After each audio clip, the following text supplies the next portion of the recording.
وهنا في فهم خاطئ عن الاجايل، ان الاجايل ما فيهاش دوكيومنتيشن. لا يا فندم، الاجايل فيها دوكيومنتيشن، ولكن ظهر كلمه جديده بتتحط قبل كلمه دوكيومنتيشن اللي هي ايه؟ just enough.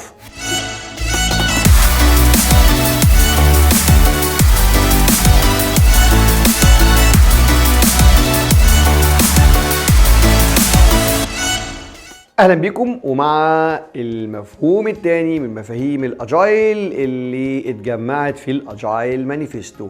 والجمله هنا برضو بسيطه جدا وصريحه جدا.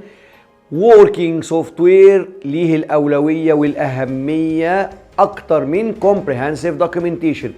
الاول هو ليه كلمه سوفت وير موجوده؟ لان الاجايل نفسها كمصطلح خرج منين؟ خرج من صناعه السوفت وير، من سوفت وير ديفلوبمنت اندستري، وزي ما اتفقنا قبل كده الكلام دون في سنه 2001. ولكن بسهوله النهارده نقدر نحرر نفسنا من كلمه سوفت وير، لان الاجايل النهارده متطبقه في حاجات كتيره جدا وفي صناعات مختلفه.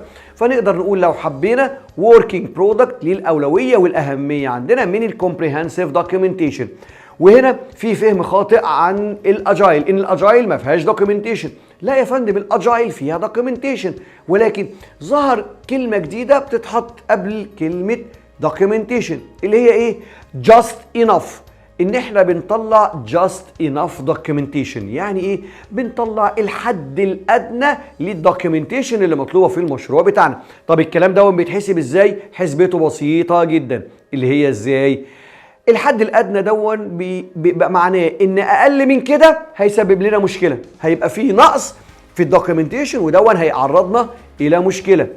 واكتر من كده مش مطلوب، ما فيش احتياج ليه، وبالتالي لو عملته هيبقى حاجه مفيش استفاده جايه منها، فانت صرفت وقت ومجهود على حاجه مفيش استفاده منها. فبنقف عند الخط بتاع just enough documentation، ودون بكل تأكيد هيقلل من حجم المجهود اللي بيتحرق على الدوكيومنتيشن اللي مش محتاجينها، وبنكثف وقتنا ومجهودنا بس على الدوكيومنتيشن اللي فعلا ضرورية وفي احتياج ليها، ولو مش موجودة هيسبب لنا مشاكل.